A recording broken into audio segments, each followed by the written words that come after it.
Welcome to Sye Raa media.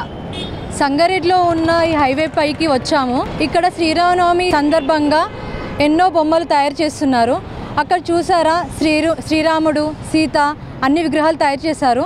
ఏమేమి కొత్త కొత్త బొమ్మలు తయారు చేశారో లోపలికి వెళ్ళి ఒకసారి కనుక్కుందాం.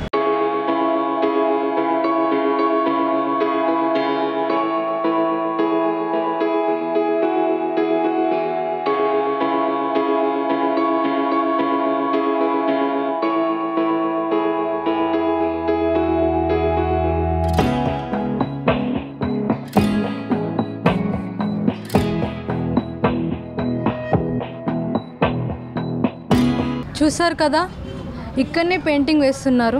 చూడండి ఎంత అందంగా వేస్తున్నారో పెయింటింగ్. చూడండి, ఇంకా పూర్తి అవ్వలేదు ఈ ప్రతి విగ్రహం పెయింటింగ్. చూస్తే ప్రతిదీ ప్రత్యేకంగా ఉంది. ప్రతి విగ్రహం చాలా అందంగా పెయింటింగ్ వేయబడింది. ఇక్కడనే పెయింటింగ్ చేసి ఇక్కడనే అమ్ముతూ ఉంటారు బయట. ప్రతిదీ చాలా అందంగా ఉంది. ఎక్కువ అంటే ఇప్పుడు శ్రీరామనవమి కాబట్టి ప్రతిదీ రాముడు, సీత, ఆంజనేయుడు ఇవే వేస్తున్నారు. చూసినట్టయితే రాముడు, సీత పెయింటింగ్ ఇక్కడే అతను వేస్తున్నాడు పెయింటింగ్. చూడండి ఒకసారి, చాలా చక్కగా వేస్తున్నారు. ఇక్కడనే పెయింటింగ్ వేసి ఇక్కడనే అమ్ముతున్నారు బయట. చూస్తుంటే మీకు కూడా చాలా అందంగా అనిపిస్తున్నాయి కదా. ప్రతి విగ్రహం చాలా అందంగా ఉంది. సంగారెడ్డిలో ఉన్న హైవే దగ్గర ఉన్నాయి ప్రతి బొమ్మలు, విగ్రహాలు.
చూసారు కదా, ఈ షాప్లో ప్రతి బొమ్మ చాలా అందంగా ఉంది. శ్రీరామనవమి గురించి అని ఇంకా చాలా తయారు చేయబడుతున్నాయి. ఎవరైనా ఇక్కడికి వచ్చి కొనుక్కోవచ్చు అని అనుకుంటున్నాను, ఎందుకంటే అంత అందంగా ఉన్నాయి ప్రతి విగ్రహం. దీపావళికైనా శ్రీరామనవమికైనా ఏ పండగకైనా ఇక్కడికి వచ్చి మనం కొనుక్కోవచ్చు. ఇది ఎక్కడో జరగట్లేదు, సంగారెడ్డిలో ఉంది షాప్. ఎవరైనా వచ్చి ఇక్కడ చూసుకోవచ్చు. ప్రతి బొమ్మ చాలా అందంగా ఉంది. కెమెరామెన్ సాయితో సంయుక్త, సంగారెడ్డి నుంచి.